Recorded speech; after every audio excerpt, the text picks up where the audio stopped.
its, if not heyday, then certain popularity in the 90s. I believe it's quietened down since then. It's become less fashionable, but certainly Putin's generation comes from that, you know.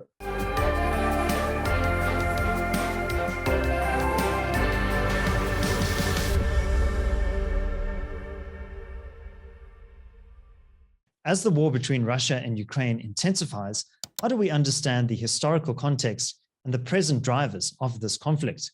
Well, somebody who has a special interest in the affairs of Russia and Eastern Europe more broadly is Sebastian Chatov. He is a lawyer and a businessman based in Johannesburg, but he grew up in the Soviet Union. Sebastian Chatov, welcome to the podcast.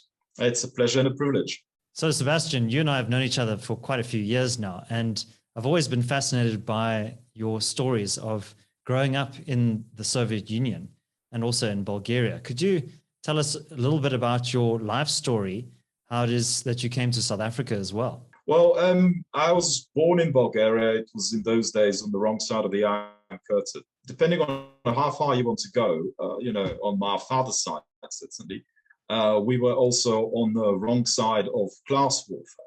So that side of the family was repressed.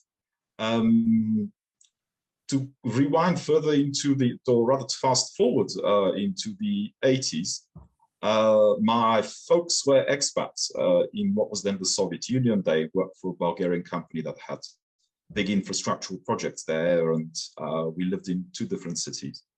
And my first exposure started, I think it was around 1988. I think it was June or July, when we landed in Moscow, and actually Ronald Reagan's limo passed me in along one of Moscow's avenues. Reagan was at that time in Russia to negotiate nuclear disarmament, and that impressed me a lot as a little boy, because until then I was obviously watching those discussions on television. This was now rather close to me. So I went and did my primary schooling in Russia and my secondary schooling. So we left in '95 when the whole Soviet Union fell apart and the Russians ran out of money. So we had to fold all those projects. But I was there perhaps at a crucial time, because we were still dealing then with the aftermath of the Chernobyl disaster. There was the aftermath of the Armenian earthquake. There was the falling apart of the Soviet Union, when, if you recall, in those days, we still wrote a thing called a letter, on a piece of paper, where we had to put the name of the country at the end, as our address. And at one time, around 91, it was by no means certain what country we lived in, because every second day, some constituent part of the former Soviet Union was announcing its independence, and some of them were uniting into what was, the Commonwealth of Independent States. That project, was rather ephemeral, and it was the early days of the Wild West transition to democracy and market economy, which in a way made me fortunate, because I could see a lot of those parallels. A lot of those societies who come out of authoritarianism and then try to liberalize, of which South Africa is one, and it's uncanny that it's also happened in the 90s. These parallels are quite obvious to me, perhaps less obvious to others. So yes, I went to a proper Russian school. Perhaps in high school, it was rather one of more of the special ones. Where it's roughly equivalent to an American university preparatory school, where we were taught to prepared for our future university entrances. And, I studied Russian history, Russian geography, read the Russian literature in the original, same as anyone else. I'm fluent in Russian still, even though I haven't really spoken it as much as I would like to for the last 20 odd years. And yes, since '95, I've lived in Johannesburg. I went to university here. Then I joined the very South African mining industry. I got married here. My son is born in Johannesburg. And for the last 4 years, I run my own corporate finance boutique. Right. So, Sebastian, obviously the end of the Cold War had a big impact on South Africa as well. It created conditions for the transition to democracy and freed up the hand of the apartheid government, the National Party, to negotiate with the ANC. So I think the world is very interconnected. But let's look at the Ukrainian context. And I think obviously the Ukraine was one of those countries that was part of the Soviet Union, but always had a bit of a complicated history and relationship with Russia. What has been the history of Ukraine since the end of the Cold War, specifically with regards to Russia? Well, they had a divorce settlement. Everybody went their own way. The Ukraine declared its independence.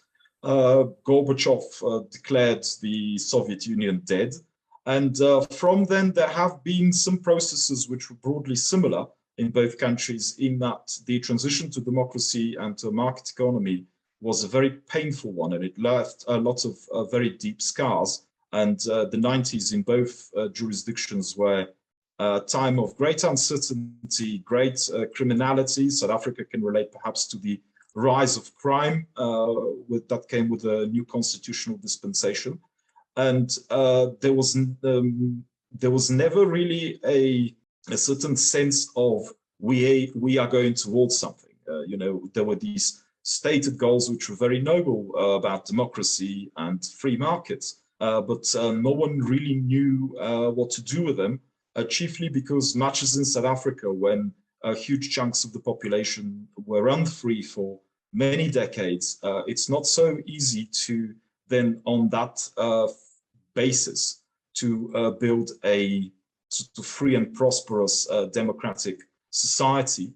I think for the purposes of the current conflict, one important thing that happened is that a lot of the constituent parts of the Soviet Union ended up with portions of its nuclear arsenal, of which Ukraine was one. It had a number of nuclear warheads left there, and there was a big internal debate in Ukraine whether they wanted to be a nuclear power, apart from the peaceful kind of nuclear power industry of which they are perhaps at least the European leader. But from a military perspective, they had to do some hard thinking, and they opted to not be one. And they signed in '94 in Budapest a so-called memorandum, which is essentially a form of a treaty.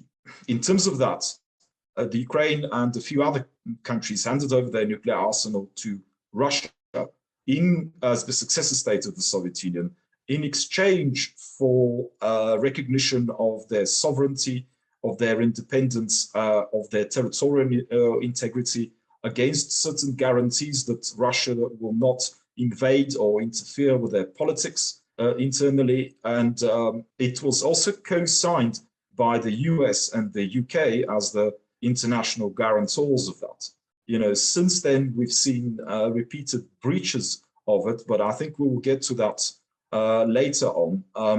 Now, in the 90s, under Yeltsin particularly, that kind of his defining era in Russia, there was a period of liberalization where, apart from all the criminality and the Wild West capitalism that was going on there was certainly a free press. There was certainly a robust parliamentary debate. There were a lot of other positive things happening. But with Yeltsin anointing Putin as his successor, things started taking a different turn. Under Putin, things became progressively more and more authoritarian.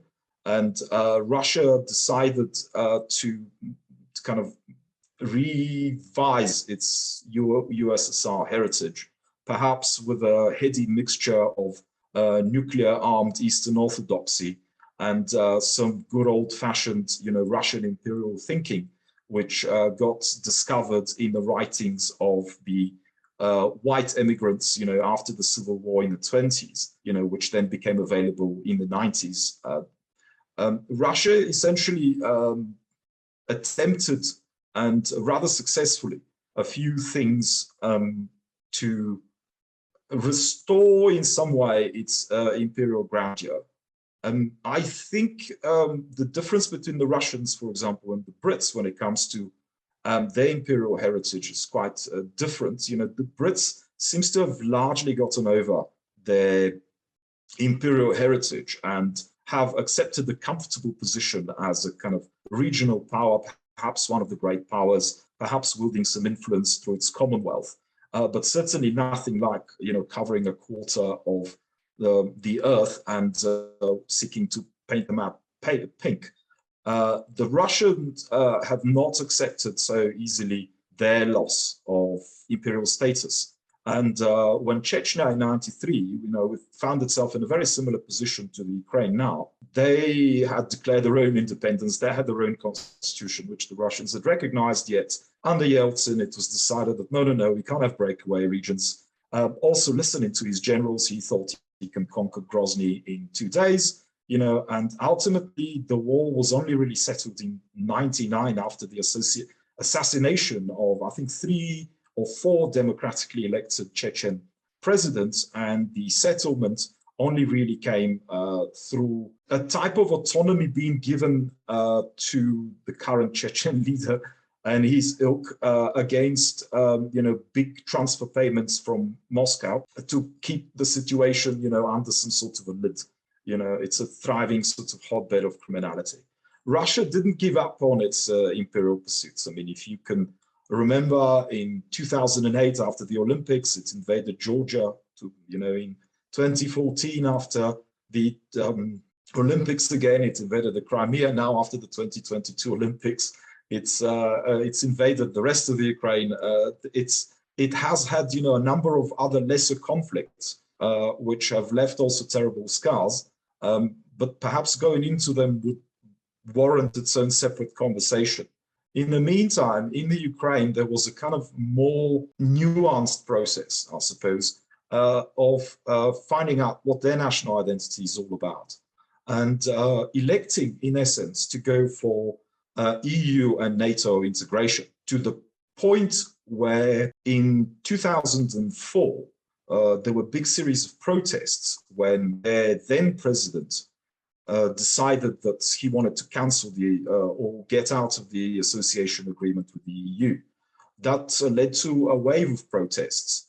And since then, the ambitions of the Ukrainian peoples to enter NATO and the EU have been baked into their constitution. Russia under Putin, on the other side, has been steadily going towards pursuing its own path. And this is a very very often recurring meme in Russia. There's a sort of debate within Russian society as to whether, we are indeed a European nation and we need to integrate with the rest of Europe at least, or whether Russia has its own unique path of development. And these debates have been going on, under Alexander II, under Alexander III, under Nicholas II. They were going under Yeltsin. And depending on which side dominates the public discourse, they implement their own policy. So Putin obviously belongs to the school that tends towards Russia's own path of unique development, although in fairness, Putin in his earlier days was far more of a liberal, seeking far more integration with the West. So, Sebastian, I'd like to delve into the mind of Vladimir Putin a bit more and what motivates him, and also to explore some of his background as well. He was a KGB officer and so is quite well versed in espionage, in playing power games, and I guess speaks the language of force. And one of the things that I've found quite challenging about this conflict is there's been a lot of personalization around Putin himself, and that he's a madman, that he's unhinged, etc. But I'd like to maybe divorce the man himself from the broader geopolitical forces that are at play as well. But first, let's delve into what is, in your view, is the kind of psychology behind him as a leader. Yes, with the disclaimer that I am not a trained psychoanalyst, but nevertheless, somebody familiar with his general trajectory through life. Putin is from St. Petersburg. His great-grandfather was the cook of one of Lenin's sisters. So this secured maybe the family some sort of standing, but they were by no means rich. I would say they were poor. They were really average even by Soviet standards. What happened in the 70s particularly, but also in the 80s and in the 90s in the Soviet Union, one prevailing thing for Soviet youth to indulge in was Gopnik culture. This is not dissimilar to Chav culture in the UK, perhaps the Neds in Scotland or the Scullys in Ireland, perhaps the Raquet in France, or perhaps our own township Tsotsis here. Gopniks are essentially disaffected youth from the proletarian outskirts of cities, these big concrete blocks of flats and the housing estates that they comprise, who I suppose out of boredom and for some set of amusement developed their own subculture. Now, in the Soviet Union at the time, a young sort of teenager had, some options like he could go to the library or he could, take up some sports, perhaps, start French lessons or something like that. But there wasn't really much of a network of, let's say cafes or anywhere else you could go to meet your friends to just hang out. So Russian youth, Soviet youth, because this was also more broadly prevalent along the whole of the Soviet Union, they divided essentially the cities amongst themselves into, their little districts where they ruled the roost, and their, shall we say, code of conduct, code of honor, if we call it that, was based on the Russian kind of gangster criminal prison code, that has developed in Russian prisons over centuries. And there is some sort of, it warrants a bit of a nuance there. So the way the Gopniks see the world is they divide it into two, essential broad groups. On the one side are the Gopniks. They don't call themselves that. They call themselves Chotkie Patsane. This is something like proper lads. They're the real lads. And everybody else is a loch or kind of a schmo, a dummy. To shake down a schmo is sort of a sacred act almost for a Gopnik. But it has to be done without sort of overt aggression, certainly, obviously so. For example, when your township Tsotsi or in the streets of Joburg wants to mug you, he pulls a knife or a gun at you and takes your wallet and runs away. The way a Russian Gopnik accosts, for example, its intended victim is that they get stopped supposedly for a chat, and they say, for example, David, do you have a cell phone? Because I have my own SIM card and I'd like to make a call. And for example, David would say no. Now the Gopnik would then say, well, what if I find one? Now, from a Gopnik perspective, you have provoked him because you were untruthful to him. And that is then a legitimate reason to assault you. Now, that Gopnik culture is, prevalent. It's millions of Soviet youth engaged in it. I caught its, if not heyday, then certain popularity in the 90s. I believe it's quietened down since then. It's become less fashionable, but certainly Putin's generation comes from that, And to some extent, Russia is a Gopnik state. They certainly cause provocation that then they seem to impose themselves as the people who were, hard done out of. There's a rather impolite saying that renders something along the lines of, don't urinate in my pocket and tell me it's raining, which is, the kind of first thing that you want to say to that. But let's move further with Putin. He then joined the KGB. For that, he had to do university in St. Petersburg. So he studied law as well. His career is not of a super sleuth or anything like that. He was posted to East Germany, which was a friendly state. It was a Warsaw Pact state, with a view of proving himself of whether he's capable of being posted to capitalist countries, to deal with the real bourgeois enemy and all that, and some sort of little bits are indicative, For example, in Dresden, he shared an office with a colleague, so he wasn't important enough to have his own office. He had an office job, he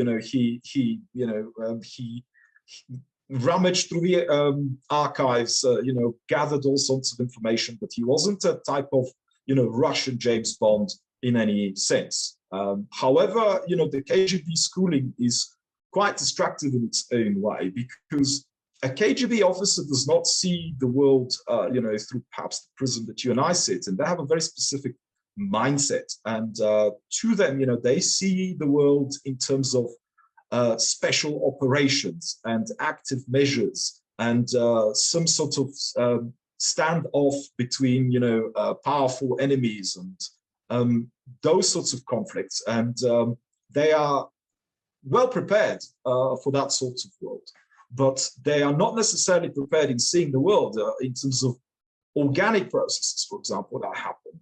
So, the 2004 protest action in the Ukraine that we saw, the so-called Euromaidan, and Maidan is the central square in Kiev. The KGB officer is likely to see as some sort of a foreign provocation, a US-inspired, act and whatever. It doesn't have perhaps the conceptual capability to see that this is perhaps really a genuine expression of outrage that, your leadership, as in the then president, who was controlled by Russia and then had to leave and left to Russia, that he had betrayed, the national aspirations. And another point about KGB officers is this is something that Putin has himself expressed, and that is that they feel that the demise of the Soviet Union was one of the greatest geopolitical tragedies of the 20th century. At another occasion, Putin has also said that the USSR demise has, for him, been also the greatest personal tragedy. And there is a sense that, security, certainly operatives, the military, they lost the Cold War without a fight. And in some sense, we can always see Putin's politics as the continuation of the Cold War. In some ways, when you see Putin, you realize that the 20th century is not over yet. And his actions bear that. Right. So, Sebastian, I'd like to get more into the geopolitics of this now, and specifically the present day conflict. And I was watching a recording by John Mearsheimer, who's a professor of political science at the University of Chicago. And he was saying that it is not necessarily Russian aggression that has driven this war, but a Russian defensive reflex against the expansion of NATO, the North Atlantic Treaty Organization, and that the ever eastward creep of NATO has somehow provoked Putin into acting to reinforce his interests and Russian sphere of influence in the region. Mearsheimer's argument is that NATO should have consolidated its existing membership. I think it's taken on about 14 new members since the end of the Cold War, Baltic states most notably, Poland as well, so some of the former Warsaw Pact countries. But that trying to give the impression that Ukraine could join NATO or join the EU was a step too far for Putin. What do you think of that argument? Well, there is a certain nuance that Mearsheimer misses. I think he fails to mention the Russian undertaking in terms of the Budapest Memorandum to respect the territorial integrity of post-Soviet countries and to not interfere in their affairs. The second thing that it's also misses, it's a very kind of 19th century imperialist thinking. And Mearsheimer in other interviews have said the same thing. That's the terms that he sees the world in, and that's why he's, beloved in Beijing when he gives public lectures there. And in those sorts of politics, great powers decide the wills of lesser nations, and the aspirations of upwards of 40 million people in Ukraine have absolutely no relevance to any of this, and these people have expressed their democratic will and have recorded this in their constitution. That's the first thing. The second thing is, this also relates to the KGB mentality, which we mentioned earlier.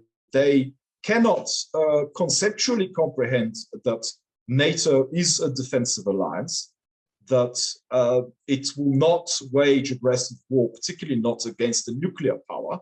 And we don't have to go too far for proof of this, because we see it now. Also, the Baltic states joined. The Russia didn't say much.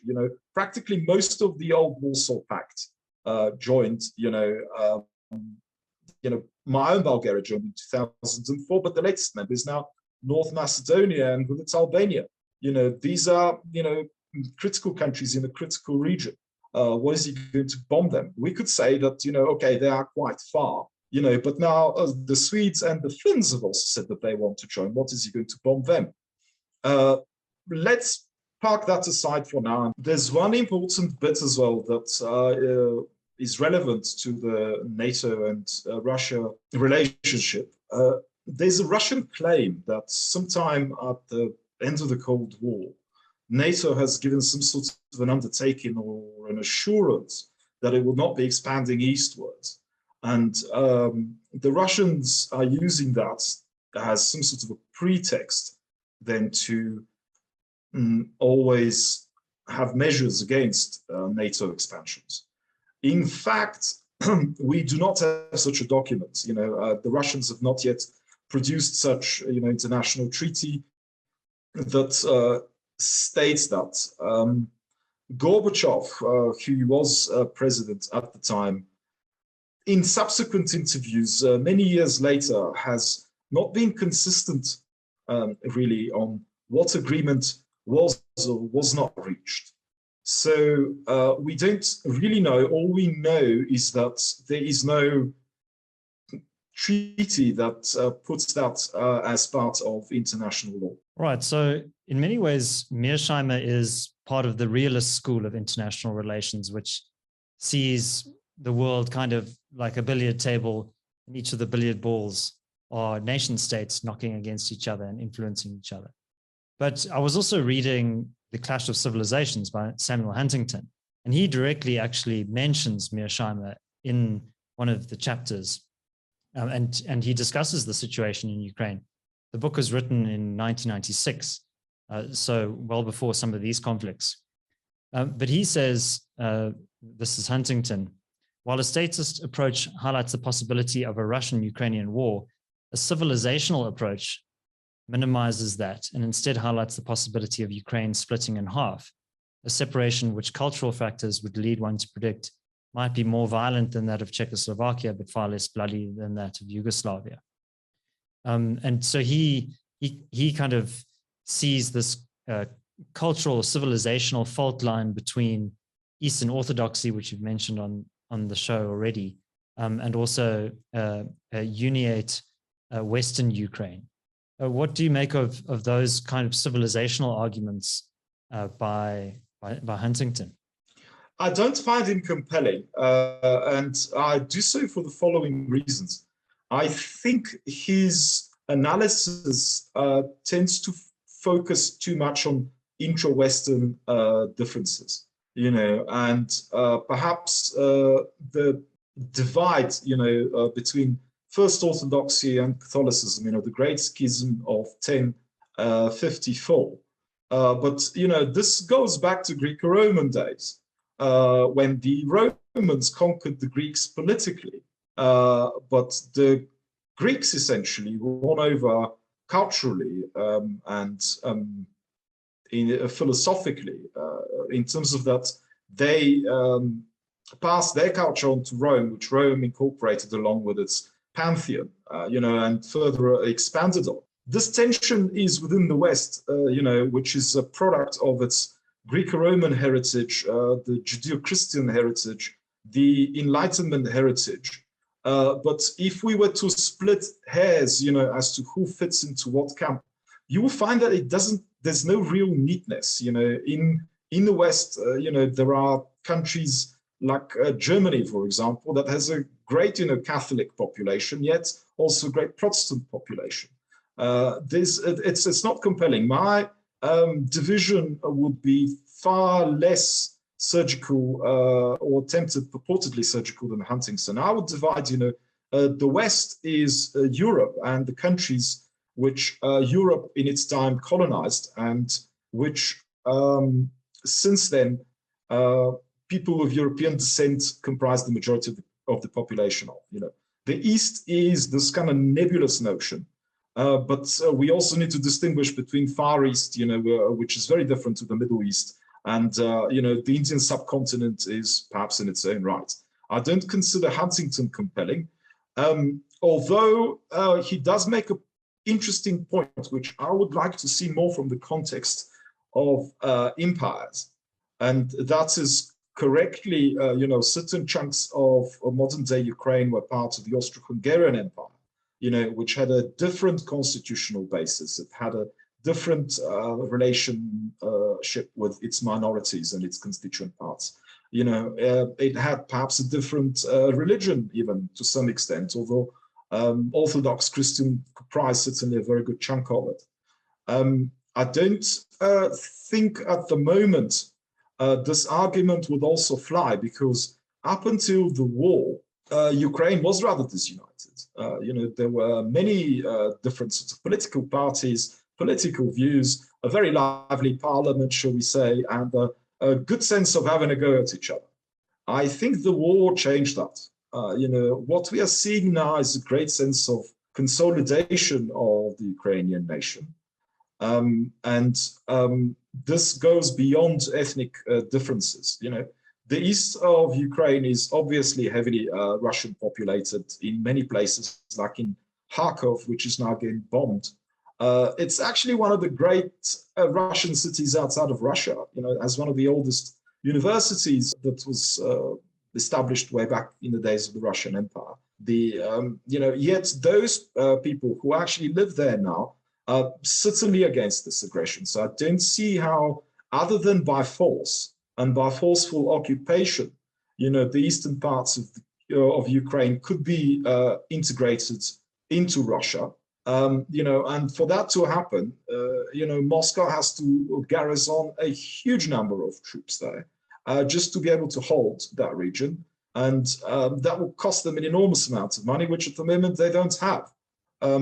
So Huntington's argument may have had some intellectual currency at the time he wrote it, even though that is questionable. I would not find it compelling now, certainly, because in the last 3 weeks, we have seen the birth of the Ukrainian nation of the kind that we would see perhaps in the 21st century. Right. So, Sebastian, one of the narratives coming out of the Kremlin is that they are trying to denazify Ukraine. That seems like a quite incredible claim from them, especially given that Zelensky is Jewish. What, in your view, is motivating this? Well, I think it's a Russian propaganda fail, because they didn't do their homework all too well, and they didn't probably look up Zelensky all that much. It kind of also indicates as the level of tradecraft that exists in Russian security services as well. Because when the entire system is corrupt, so will be all the forces, within it. We see that in the South African army and how dysfunctional it is as a reflection of the state. So it's not too difficult to imagine. This feeds into the earlier point about archetypes. For the Russians to kind of have a just, righteous war, they need to be fighting somebody who, against somebody who is so evil that no rules apply, and in favor of somebody who is, very weak and powerless, and they have absolutely no agency. And when it comes to those archetypes, you could see that the whole thing doesn't really pan out all that well, and that's denazification is but one of those. Because you can maybe sell the idea to the masses that there is some sort of bunch of Nazis controlling Kiev. But anybody who looks closely will see that they have a democratically elected president, first of all, who has never hidden his Jewish roots, and who is himself the grandson of a Red Army officer who fought against the Nazis. And that Red Army officer was only one of 4 children who survived the Nazi assault. So somebody like that would be probably the last person to stand accused of being a Nazi sympathizer or presiding over a Nazi regime. We also need to mention that in Rada, which is the Ukrainian parliament, all the ultra-nationalist parties have no representation. They are fringe groups. There are, we need to be fair on this, that there are Nazi sentiments in certain quarters of society, but I wouldn't put the number of Nazis in Ukraine greater than it is in St. Petersburg or something. Russia is itself not exactly sin-free of this. This propaganda fail indicates further, certain, levers of Russian policy and allows you an insight into Putin's mind. But before sort of delving too deep into this, I think what's important for the purposes of this conversation is that Putin seems to have very few winning moves left. So the archetypes that he's triggered, are against him. He wanted the blitzkrieg, and we know this because a lot of the assaulting troops had their dress uniforms on, because they were hoping that in 3 days of fall they will be marching through Kiev on some sort of a parade, as liberators. Also, a lot of the Russian forces that were sent there, we can see they were not army. They were Russian National Guard, which is kind of crowd control, and Russian equivalent of, say, SWAT teams, which are also, they're not wartime figures, let's just say that. They are there to, beat up grannies and protesters and to, put a whole lot of, people under arrest who dare to protest against the regime. And, this miscalculation, he also miscalculated, how strong his army is. That corruption seems rotten, absolutely, because they've put billions into this. And that's billions of dollars, if not tens of billions. Supposedly they had, very modern weapons. But from what we can see is that, a lot of the machinery and missiles of Soviet era, a lot of those tanks are from the 70s and 80s. There was a photo where one of them had a footstool because it didn't have a proper seat. A lot of them break down. In one battalion, there were 4 different kinds of tanks, which from a military perspective doesn't make a lot of sense, because then you have to have 4 different kinds of mechanics in the same unit. That makes this thing very vulnerable. This is all miscalculation on a ground scale, and now he has to face the reality that a lot of these trusted officials have stolen a lot of the military budgets, a lot of the, under the notion of blitzkrieg, or rather under the initial plan of a blitzkrieg, the troops were sent there with rations for 3 or 4 days, and some of those were, expired in 2015.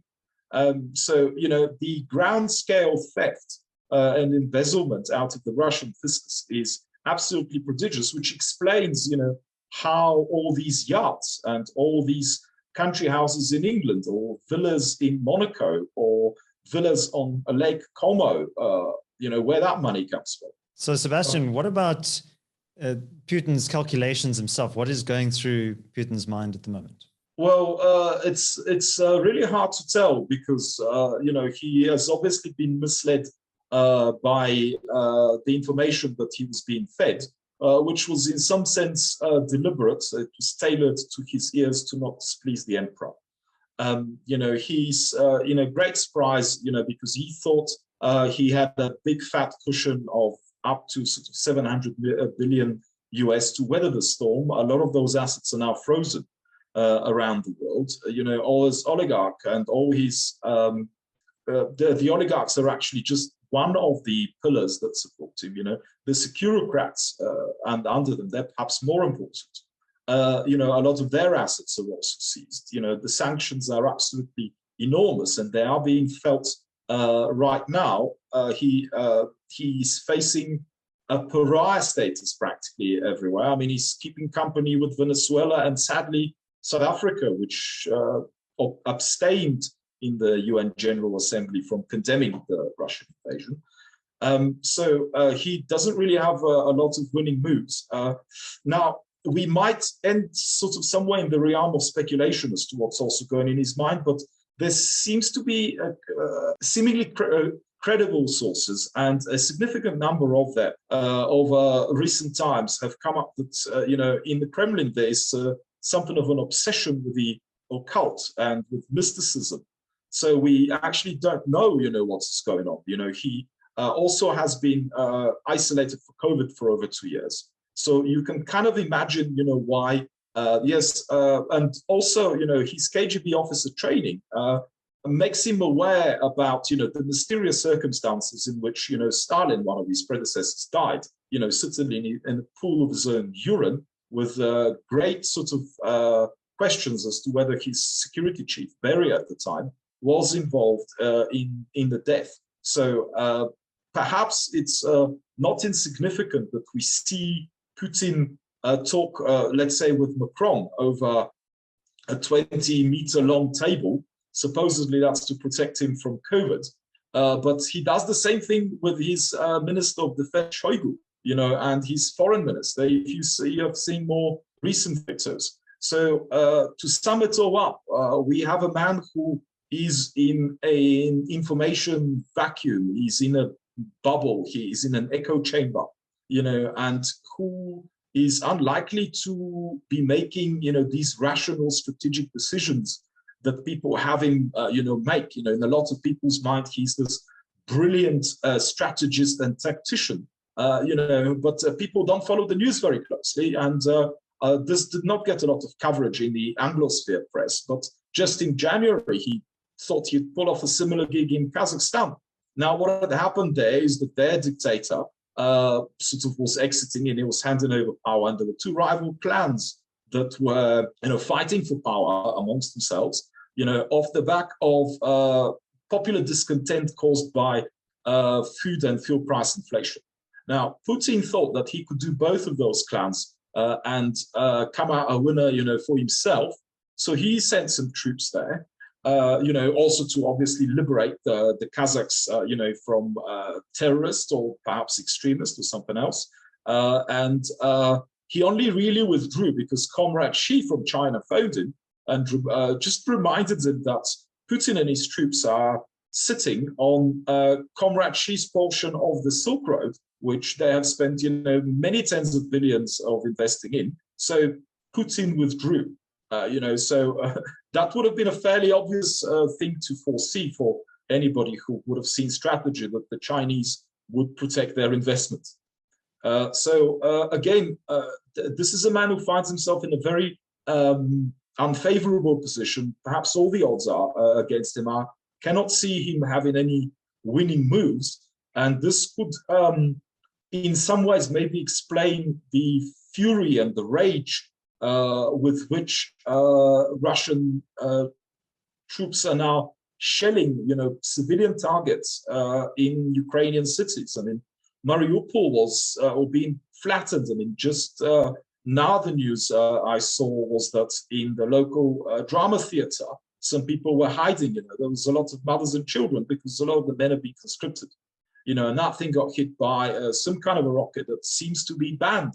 In fact, we see him rattling the nuclear saber, threatening biological and chemical weapons. And we know this from Syria, that he's not above doing that. He shelled, Aleppo and Homs in, what was it, 2013 or 14, into smithereens. There's not much left of these cities.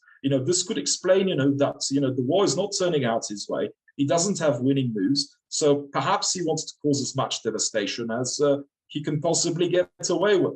Now, the question is, what comes after that? And that remains to be seen. How much of Ukraine is there actually going to be left? So, Sebastian, we're recording on Wednesday, the 16th of March, and by the time this episode comes out on Sunday, things might have taken a different turn. But for those of us who are concerned with the outbreak of war in Eastern Europe, how do we go about de-escalating this conflict? How can we see an end to hostilities? And is there some kind of diplomatic path out of this conflict?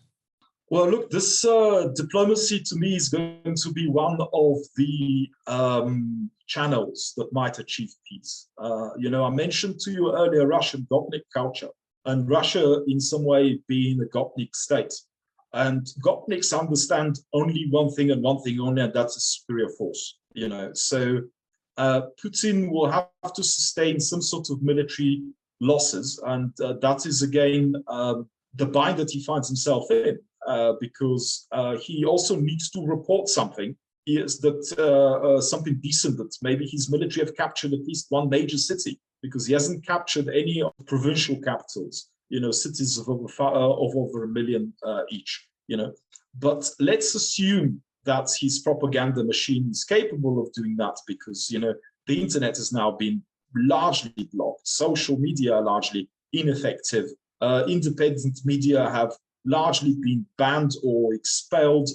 They operate via YouTube, and it seems like YouTube is now also slowing down in Russia. So let's assume that he can spin this. The diplomatic route, that would be perhaps an insufficient pressure on him.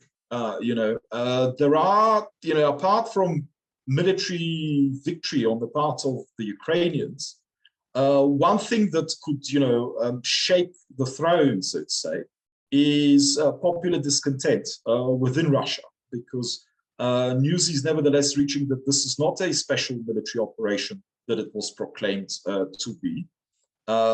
Corpses are coming back home to be buried. People are protesting on the street, although there have been now draconian censorship laws enacted, and there have been, general strengthening of policing to the point where people are now being arrested. Like today, a Christian woman was arrested. She was covered in sort of a headscarf, as is the custom within the Russian Orthodox Church when you go for a service. She was standing in front of the Cathedral of Christ the Savior, and she was merely holding something that said the sixth commandment, thou shalt not kill. She was a young woman, looked like somebody in her 20s, and she got taken down. Another person was taken down for just having a poster with question marks or exclamation marks, a meme, anything really gets people arrested. The security apparatus is really working, over and above the call of duty with all the ferocity and brutality that it is capable of. The recordings come out of a woman being beaten up by cops, which is to the sort of Russian traditionalist era. That's even that is a bit too much, because women are totally hands-off, sacrosanct, inviolate in some ways. So we can see all of that repression machine in its full swing, and I don't think the necessary pressure against Putin would come from popular discontent. Not enough people are coming out in the major cities. Thousands have already been arrested. It's just not a force to be reckoned with in the eyes of the Gopnik. And in Russia, we must also remember human life is tragically, perhaps very sadly and shamefully, not terribly expensive, much as we know this is the case in South Africa. And that doesn't just apply to soldiers. We can quote here Marshal Zhukov, who fought the Nazis under Stalin, who said, well, whatever the number of troops, Russian mothers will give more births. That also applies to civilians. So that's not a force enough to convince a Gopnik to back off. The other, to me, pressure would come from the possibility of a palace coup. Now, we don't know whether there's going to be a split in the elites. there is grumbling, certainly, that we hear now. Some oligarchs have very politely expressed their displeasure, with the freezing of their assets and the impossibility of them to do business. So this might have some effects. The problem for them is that they're not really a very powerful voice. The securocrats are, and the military, which is what Putin listens to. Now, what would it take to those guys, to oust him and perhaps replace him? There's no suitable successor at the moment. So one possible scenario is that it will be some kind of a collective organ like the Council of State, which was now formalized under the latest amendments that Putin passed for himself to allow himself 2 more presidential terms. That could possibly be an organ that could step in and take some of the powers away from Putin.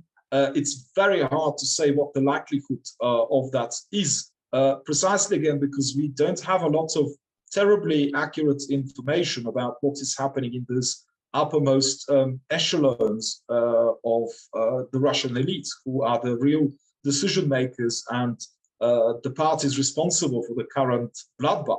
I'm not going to go into the horrendous pictures of, a girl of 17 and a girl of 3, 2 sisters who were killed by a rocket in the village, which certainly doesn't have military targets. But let's not sort of get too sort of far. That is, to me, the only plausible scenario that could change. I think sanctions imposed internationally might have some effect. It would be certainly very good if they do. Putin doesn't really have a lot of backup.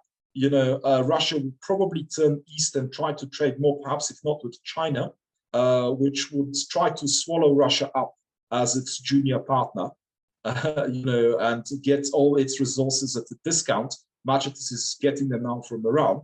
But perhaps, Russia could focus on other sorts of growing economies there, such as, Vietnam.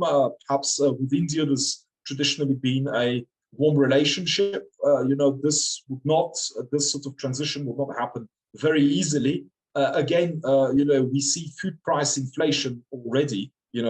Prices have skyrocketed. The ruble has depreciated significantly.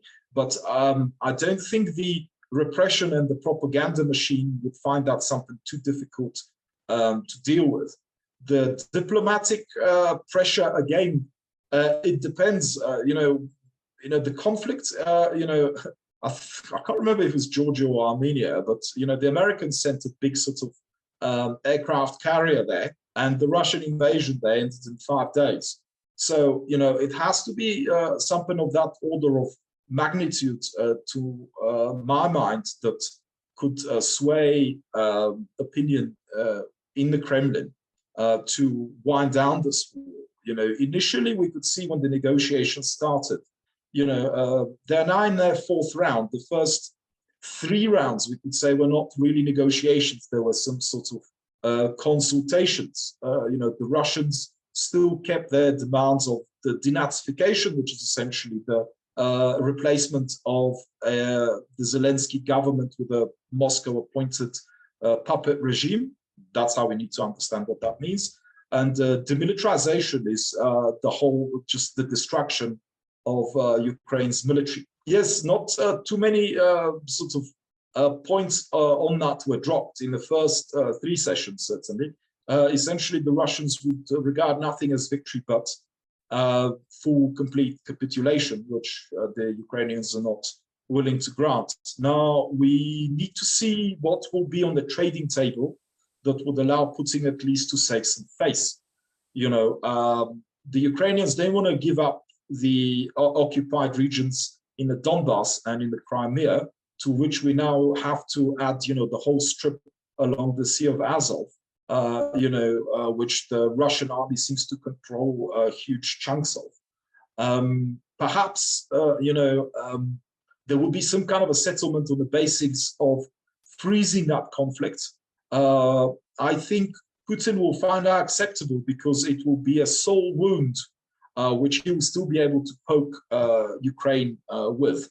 It would be some kind of a solution not dissimilar to this splitting of Germany after World War II, where East Germany was used as a Soviet Platzdarm, into the West. It might be an acceptable solution to the Ukrainians, because I think they're also experiencing, even though they have a very strong fighting spirit, they probably might be nearing the end of their resources, much as the Russians are, by the way, because that indiscriminate shelling, comes at a cost. The Russians have probably expended 70 or 80% of their available missiles. We don't know what supplies will come to Ukraine. All those Stingers and Javelins seem to be doing their job. How that helps the peace settlement, when it goes to the negotiating table, the Ukrainians can maybe take some comfort, and Zelensky is certainly enjoying the popularity to be able to sell that to his people, that it was nevertheless a win. Greater bloodshed was avoided. From other parts of the Ukraine, the Russian troops have withdrawn. The Ukrainians are quite insistent on reparations for all the damage, which is at the moment, probably in one interview, the chairman of the Chamber of Commerce valuated somewhere of about 300 to 350 billion US, perhaps more. That's not counting, contributions and compensation that is due to the families of the murdered, which, there's a whole lot of, war crimes that are now being recorded, so that they can be taken to The Hague. So this is obviously a lever in the eyes, in the hands of Ukrainian diplomacy. I don't think they will drop it, but perhaps Putin will accept that a lot of the reparations money will come from the Russian central bank's frozen assets and from the yachts and real estate of oligarchs and securocrats throughout the world. Perhaps that might be an acceptable solution. Perhaps that might be a face-saving measure. I'm certainly hopeful of that. And one thing that is then left to the Ukrainians is to do perhaps a similar thing to what the Germans did after World War II, and that's to pass a referendum where they essentially declare that all the regions that they currently do not control, they accept that, they acknowledge that, but they do not forfeit or waive their claims on them. And all that with a view of eventual reunification when there's a change of regime, perhaps somebody less, brutal in the Kremlin.